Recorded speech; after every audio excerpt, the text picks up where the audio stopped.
अब मेरा परम श्रद्धेय गुरु जी से निवेदन है कि यहाँ सभा में उपस्थित जितने भी मेरे भाई बहन बैठे हैं उन सभी का मार्गदर्शन करें, वे अपना आशीर्वाद दें। धन्यवाद।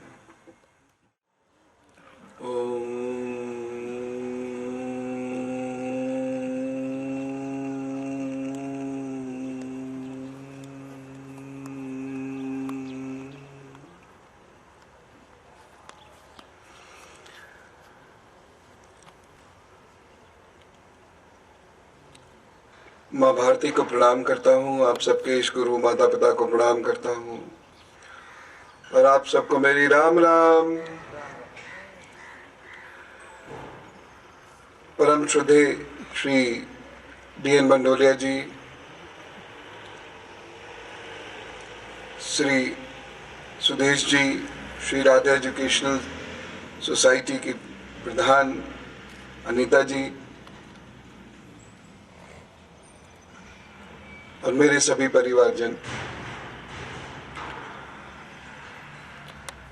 मैं जानता हूँ सुबह का समय है, अनेक कार्यों का समय है और ऐसे में आपके बहुत महत्वपूर्ण और कीमती क्षण मैं ले रहा हूँ। कुछ कारण है जो मैं आपके बीच में आया हूँ, कुछ कारण है जो मैं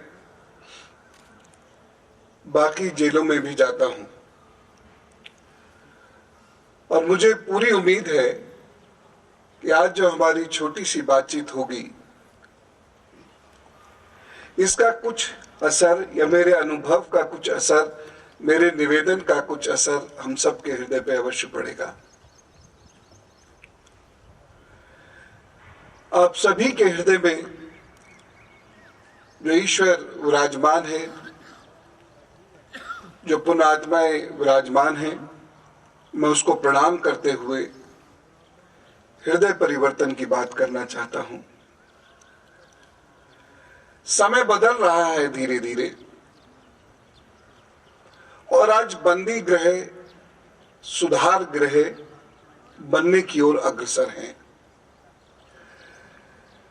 अंग्रेजों के जमाने का ये सिद्धांत था कारागार या बंदी गृह,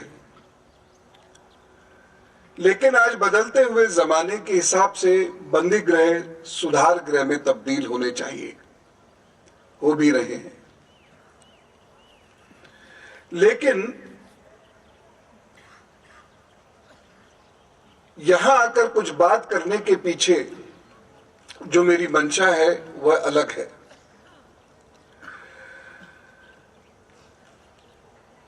जेल में हमारे अंदर कभी कभी कुछ विकार उत्पन्न होने शुरू होते हैं, कुछ विकार होते हैं, कभी कुछ दुर्भाग्य होता है जो हमें जेल में आना पड़ता है। लेकिन यहां आकर कभी कभी कुछ विकार उत्पन्न होने शुरू होते हैं और विकार धीरे धीरे बढ़ते चले जाते हैं।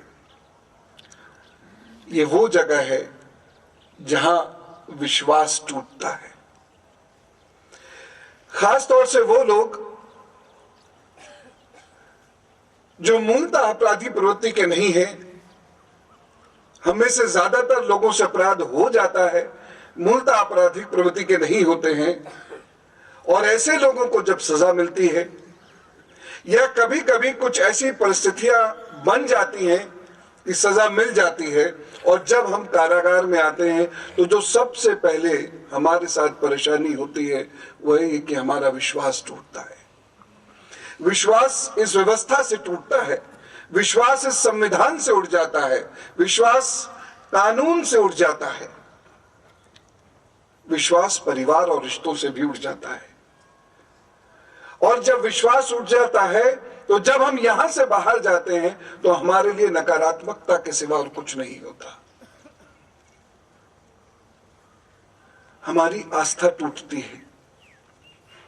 यहां पर आस्था बनती नहीं है, यहां पर आस्था टूटती है। और जिस जीवन से आस्था टूट जाएगी, जिस जीवन से विश्वास टूट जाएगा, वहां एक अंधेरे के अलावा, एक बदला लेने की प्रवृत्ति के अलावा, एक नकारात्मकता के अलावा और कुछ नहीं होगा। और यही मेरा आप सबसे निवेदन है, बदला लेना बहुत आसान है। मन के अंदर क्रोध के अंगारे जला देना बहुत आसान है, उस चिंगारी को दावानल बना देना बहुत आसान है, लेकिन बदले से लाभ किसी का कभी हुआ नहीं है, हानि ही हुई है, और यह हानि बहुत बड़ी होती है। पूरे वंश को उसकी कीमत चुकानी पड़ती है। अहंकार के चलते या अन्य किसी कारण के चलते हमें कभी बदला लेना होता है, या मन के अंदर कभी वह गुस्सा प्रतिशोध बढ़ता चला जाता है, लेकिन उसकी कीमत हमारे बच्चे चुकाते हैं। उस बदले की भावना में बह के हम जो कुछ कार्य कर जाते हैं, या विश्वास और आस्था ना होने की वजह से, या वो ना टिक पाने की वजह से, या अहंकार या क्रोध हमारे ऊपर जब हावी होता है और हम जब कुछ कार्य कर जाते हैं, तो उसकी सजा पूरा परिवार भुगतता है और वो छोटे छोटे बच्चे भुगतते हैं। जब कभी भी मन में ऐसा विकार आए, गुस्सा आए, प्रतिशोध आए, बदला लेने की भावना आए, तो एक नजर अपने बच्चों की तरफ डाल लीजिएगा। उनकी क्या गलती? वो हमारी वजह से लेकिन बहुत प्रताड़ित होते हैं। इस समाज में उनकी स्थिति भी बड़ी दयनीय हो जाती है और वह ना चाहते हुए भी अपराध पथ पर अग्रसर हो जाते हैं।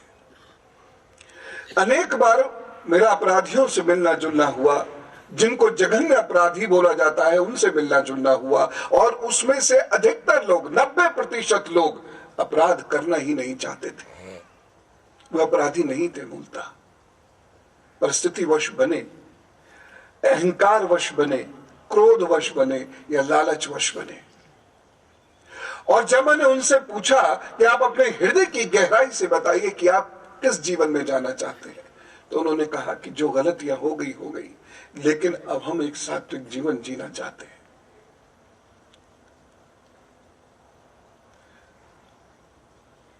बस इसी ज्वाला को आगे बढ़ाना है।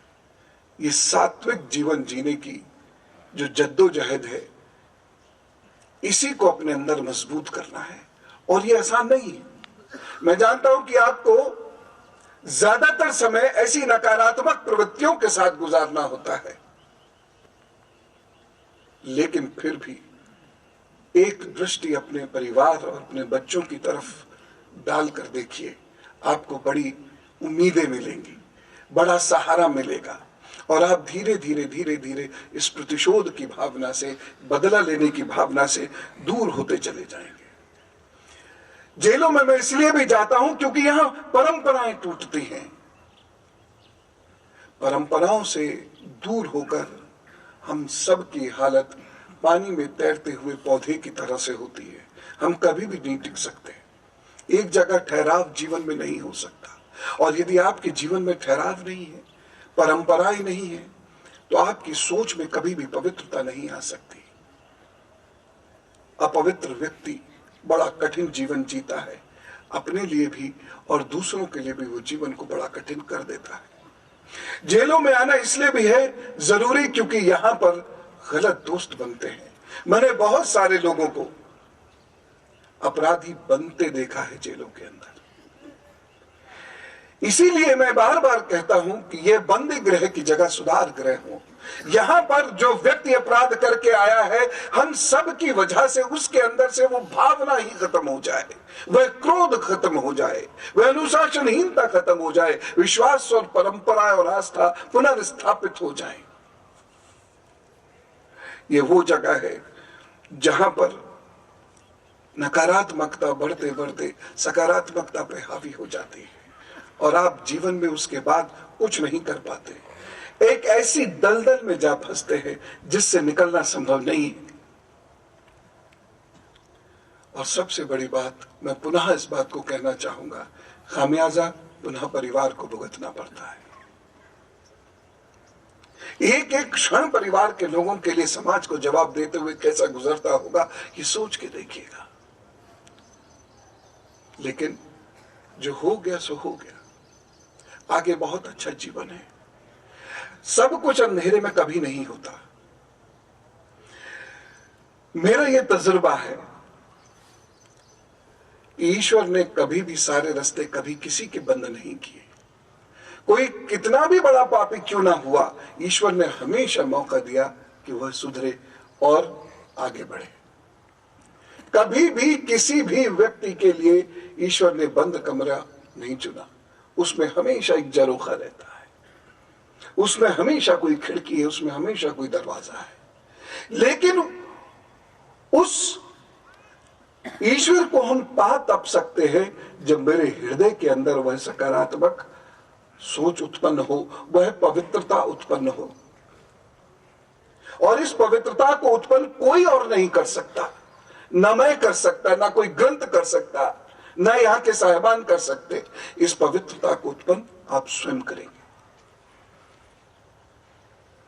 कभी कभी यह प्रश्न उठाते हैं लोग, हमने कुछ गलत नहीं किया फिर भी ये सजा क्यों? इसका उत्तर जरूर जानिए। इसका उत्तर जानने के बाद मन को बड़ी शांति मिलती है। अनेक बार ऐसी चीजें होती हैं हमारी जिंदगी में जहां हमने गलती नहीं की होती है, लेकिन फिर भी सजा काटनी पड़ती है। वाहन में हम चुपचाप बैठे चले जा रहे थे, ड्राइवर की गलती से दुर्घटना हुई और चोट हमें भी लगी। जीवन में अनेक बार ऐसा होता है कि अन्य कारणों की वजह से हमारे कुछ ना करते हुए भी हमें सजा भुगतनी होती है। मैं पूर्व जन्म में बड़ा विश्वास करता हूं और कोई भी व्यक्ति हमेशा संचित प्रारब्ध और क्रियामान से गुजरता है। यानी हमारे जरूर कुछ कार्य ऐसे होते हैं पूर्व जन्म में जिसकी सजा हमें मिलती है। सजा कर्म की ही मिलती है। आत्मा शरीर के अंदर होती है, चोला बदल कर चली जाती है। इस धर्मशाला में आज है, कल दूसरी धर्मशाला में चली जाएगी। लेकिन जो कर्म हमारे खराब होते हैं उसकी सजा हमें भुगतनी पड़ती है। इसलिए दुर्भाग्य आता है। तो आप जो सजा आज काट रहे हैं, हो सकता है आपकी गलती ना हो सकता है साक्ष्यों के अभाव में आप ही को अपराधी मान लिया गया हो, अनेक कारण हो सकते हैं, हो सकता है आपने अपराध किया भी हो, जो भी है। लेकिन एक दुर्गम और दुर्गम स्थिति से, परिस्थितियों से आज आपको रूबरू इसलिए होना पड़ रहा है क्योंकि कभी ना कभी, कहीं ना कहीं कुछ कर्म ऐसे रहे। एक छोटा सा उदाहरण देता हूं। एक छोटा बच्चा होता है, जन्म लेता है।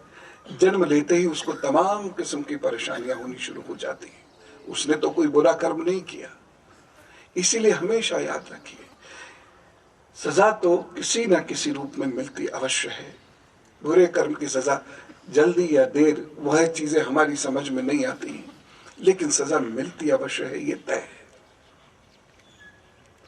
इसीलिए आप जो यहां हैं, मान लीजिए कि कुछ संचित कर्म ऐसे रह गए थे जिनकी सजा काटने के लिए आज आप यहां हैं, और इसे भी आप पूरी शिद्दत से निभाइए। यहां के समय को भी पूरी शिद्दत से निभाइए। इसे भी अपना कर्तव्य मानकर निभा जाइए। मन को बड़ी शांति मिलेगी। मन अशांत यदि होगा तो यहां से जाने के बाद आप